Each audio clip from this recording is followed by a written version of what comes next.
فبأي آلاء وہ سطح نہیں ہے جو کھڑا کر دے حکم پر. نماز کا کس کو نہیں پتا کہ فرض ہے؟ کیوں نہیں پڑھتے؟ ایمان کا سرمایہ تھوڑا ہو گیا ہے. پردے کا کس کو نہیں پتا کہ مسلمان عورت کے لیے پردہ فرض ہے، عین ہے؟ کیوں نہیں پردہ ہو رہا؟ سرمایہ کوئی نہیں، پیسے کوئی نہیں، اور پیسے سے چیز خریدی جاتی ہے، ایمان سے چیز خریدی جاتی ہے، اطاعت ایمان سے آتی ہے. کیوں پردہ اٹھ گیا؟ ایمان کی حرارت. ایک عورت جب 5 ہجری میں پردے کا حکم آیا تو رات کو حکم آیا، کسی کو پتا چلا کسی کو نہیں چلا. فجر کی نماز میں عورتیں بھی آتی تھی مسجد میں، ایک الگ جگہ بنی تھی. جب ایک خاتون آئی، دیکھا تو ساری عورتیں پردے میں چادروں میں چھپی. تو تمہیں کیا ہوا؟ کہنے کی تجھے خبر نہیں رات کو پردے کا حکم آ گیا؟ اچھا مجھے تو کوئی پتہ نہیں تھا. رات کو اللہ نے کہہ دیا ہے. تو انہوں نے اسی وقت نماز کے بعد ایک بچے کو بھیجا، کہا جاؤ بیٹا میرے گھر سے چادر لے کے آؤ. وہ بچہ گیا، گھر سے چادر لے کر آیا. پھر چھپ چھپا کے چہرے پہ چھپا کے جب گھر پہنچی تو ان کے خامد نے فرمایا جب تمہیں پتہ ہی وہاں جا کے چلا تھا تو اس تکلف کی کیا ضرورت تھی؟ یہیں آ کے شروع کر دیتی. تو فرمانے لگی اللہ کے حکم کا پتہ چلنے کے بعد میری جرأت نہ ہوئی کہ ایک قدم بھی اس کی مرضی کے خلاف اٹھاؤں.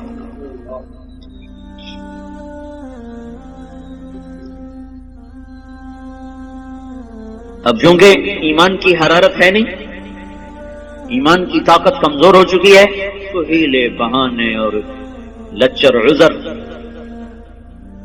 حضرت فاطمہ رضی اللہ تعالیٰ عنہ کا انتقال ہونے لگا تو اپنی خادمہ سے کہا، حضرت علی موقع پر موجود نہیں، کہا کہ غسل کا پانی رکھا.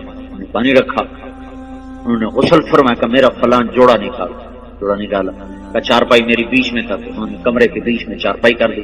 ایسے لیٹی قبلے کی طرف منہ کر کے کہنے لگی میں مرنے لگی ہوں، علی سے کہنا میرا غسل ہو چکا ہے، میرا کوئی کندھا بھی نہ ننگا کرے، میرا کوئی نہ سطر کھولے، میں نہا چکی ہوں، میرا غسل ہو چکا. ان کو مرنے کے بعد بھی یہ فکر ہے کہ میرا کندھا ننگا نہ ہو. آج کے لباس نہیں دیکھتے ہو، ساری کمر ننگی ہو رہی ہے، سارے بازو ننگے ہو رہے ہیں. یہ مغرب کی بیٹیاں بن کے عزت پانا چاہتی ہیں. مغرب کی عورت نے آزاد ہو کر بڑا دکھ پایا ہے، مجھے میرے رب کی قسم. اس کی آزادی نہیں، ہلاکت ہے، ہلاکت. میں آپ کو چھپاؤ چھپاؤ چھپاؤ، جتنا چھپو گی اتنا اللہ کے ہاں روشن ہو جاؤ گی، جتنا ظاہر ہوگی اتنا اللہ کی نظر میں ذلیل ہو جاؤ گی. یہ تو پاگلوں کا جہان ہے، پاگلوں کے پیچھے چل پڑو گے. ہماری مائیں وہ ہیں جنہوں نے موت کے بعد بھی کہا میرا سطر نہ کھلے، کوئی میرا کندھا بھی نہ دیکھے. حضرت علی تشریف لائے تو انتقال ہو چکا تو خادمہ نے کہا کہ یہ فرما کر گئی ہیں. فرمایا ایسا ہی ہوگا، ایسا ہی ہوگا. اسی طرح جنازہ اٹھایا گیا. اور پھر اس سے کچھ دن پہلے کی بات ہے، اسما بنت امیس سے کہنے لگی میری میت کا کوئی ایسا انتظام کرو کہ کسی کو پتہ بھی نہ چلے میرا قد کیسا، میرا جسم کیسا. تو انہوں نے کہا میں نے حبشہ کی ہجرت کی تھی تو وہاں عورت کو دفن کرنے کے لیے، عورت کی میت اٹھانے کے لیے ہوتا ہے کہ وہ چارپائی کے اوپر ایسے وہ لکڑیاں جو لچکدار ہوتی وہ اس طرح پھنسا دیتے ہیں، اس کے اوپر چادر ڈال دیتے ہیں تو اس سے وہ سارا وجود اندر چھپ جاتا ہے، پتہ ہی نہیں چلتا قد کیا ہے، موٹائی کیا ہے اور چھوٹائی کیا ہے. کہ بس میرے ساتھ بھی ایسا ہی کرنا. ایک مدد اللہ نے کی کہ میں رات کو اندھیرے میں اٹھایا، دن کے اجالے میں نہیں اٹھایا. ایک پردہ اللہ نے کہا کہ پوری رات کوئی پردے کا حکم دے دیا کہ محمد کی بیٹی آ رہی ہے، پردہ کرو. دوسرا کام اسما بنت امیس سے کروایا، انہوں نے اوپر لگا دی. وہ دستور آج بھی عرب میں چلا آ رہا. حضرت فاطمہ سے یہ شروع ہوا، اس سے پہلے نہیں تھا. یہ جو جنازہ اٹھتا ہے آپ لوگ دیکھو، حرم میں جو جنازہ ابھرا ہوتا ہے وہ خاتون کا ہوتا ہے، اس کے اوپر انہوں نے کور لگایا ہوتا ہے. دیکھنا جو لوگ جاتے ہیں حج پہ، وہ میں تو کئی سال سے جا رہا ہوں، کر یہ پڑھا بھی تھا، وہ دیکھا بھی ہے کہ جب خاتون کا جو جنازہ ہوتا ہے ویسے ابھرا ہوتا ہے، اور جو مردوں کا جنازہ ہوتا ہے ویسے سیدھا ہوتا ہے. وہ ایسے اونچا کیا ہوتا ہے تاکہ یہ عورت کس قد و قامت میں ہے وہ بھی پتہ نہ چلے. اسلام ایسے حیاؤں والا طریقہ زندگی بتاتا ہے کہ ہماری عورت کا مرنے کے بعد بھی پردہ ہے. یہ زندہ ہو کے باہر نکل رہی ہیں، کون ان کو سمجھائے.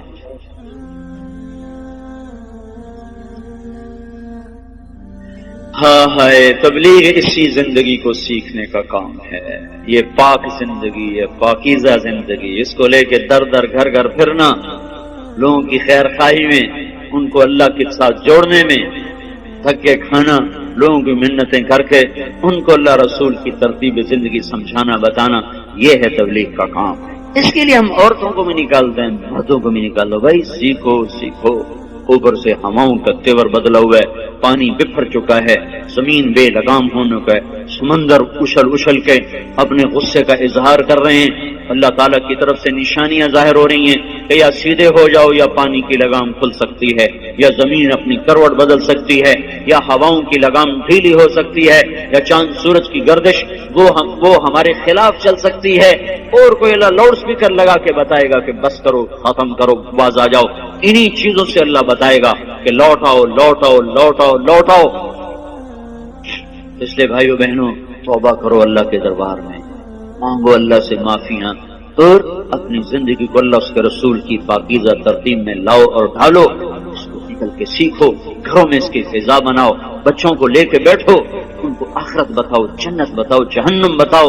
آج کا ماں باپ بڑا ظالم ہے کہ 2-3 سال کے بچے کو اسکول کے حوالے کر دیتے، اور مائیں فارغ، باپ فارغ، باپ کاروبار میں، میں اپنے بناؤ سنگار میں۔ آج کی ماں نے جو کرنا تھا وہ تو کر نہیں رہی، اللہ نے اس کے ذمہ خامد کی روٹی نہیں لگائی، خامد کے ماں باپ کی خدمت نہیں لگا، وہ کرے تو اس کی نیکی ہے، وہ کرنا چاہیے، لیکن اگر وہ نہ کرے تو اس عورت کو نافرمان عورت نہیں کہا جا سکتا۔ تو پھر اس کے ذمہ کام کیا ہے؟ تھکا دینے والا، کھلا دینے والا، جوڑ جوڑ درد سے پکار اٹھے، وہ کیا ہے؟ نسل کو تیار کرنا، کو تیار کرنا۔ یہ اتنا اوکھا کام ہے کہ دانت کے تلے پسینہ آ جائے۔ جو مائیں کرتی نہیں ہے، وہ اپنی طرح جنگل کے پودے کی طرح جوان ہوتے ہیں، جوان جب ایسے آنکھ دکھاتے ہیں تو پھر ماؤں کے کلیجے پاڑتے ہیں۔ جب بیٹی آگے سے بولتی ہے تو ماؤں کی راتوں کی نیند اڑتی ہے، اسے سمجھایا کب تھا، اسے ٹائم کر دیا تھا، بچوں کے ساتھ کب بیٹھے تھے۔ مدرسہ تربیت کی جگہ نہیں ہے، نہ خانقاہ تربیت کی جگہ ہے، نہ تبلیغ تربیت کی جگہ ہے۔ سب سے بڑی اور سب سے طاقتور تربیت کی جگہ ماں کی گود ہے اور باپ کا سایہ ہے۔ ماں نے گود خالی کر کے ٹیوٹر کے حوالے کر، ٹیوٹر کے پیٹ سے نکلا ہے کہ تمہارے پیٹ سے نکلا ہے؟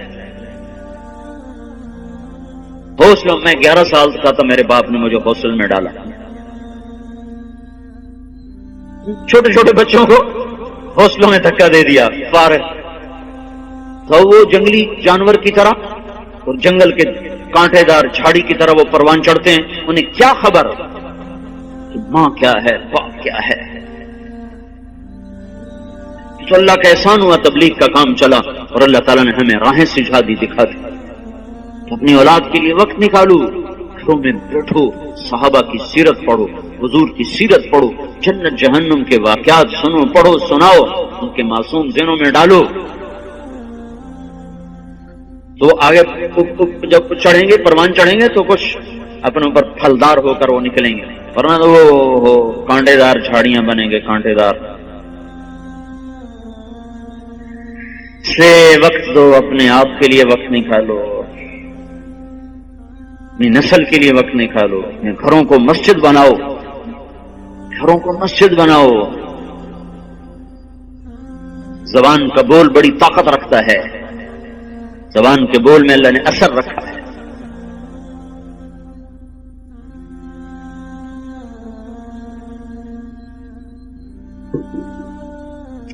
عیسائیوں نے حملہ کیا، مسلمان بادشاہ نے لشکر بھیجا،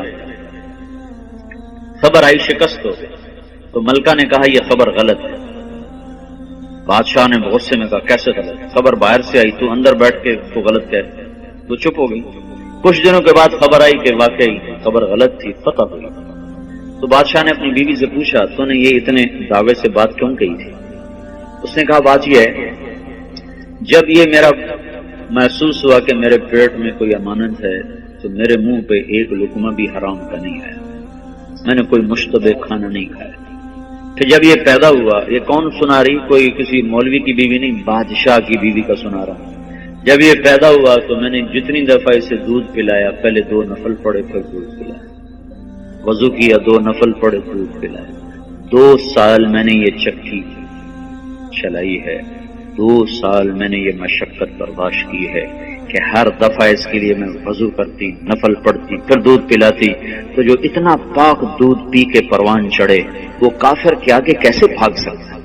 یہ خبر اگر آتی کہ شکست ہوگی اور میرا بیٹا شہید ہو گیا تو پھر اس کو میں مان جاتی، لیکن میں یہ نہیں مان سکتی کہ جس کو میں نے ایسا پاک دودھ پلایا ہو وہ موت کے ڈر سے بھاگ جائے۔ یہ نہیں سکتی۔ یہ کام آج کی ماں نہیں کر رہی ہے۔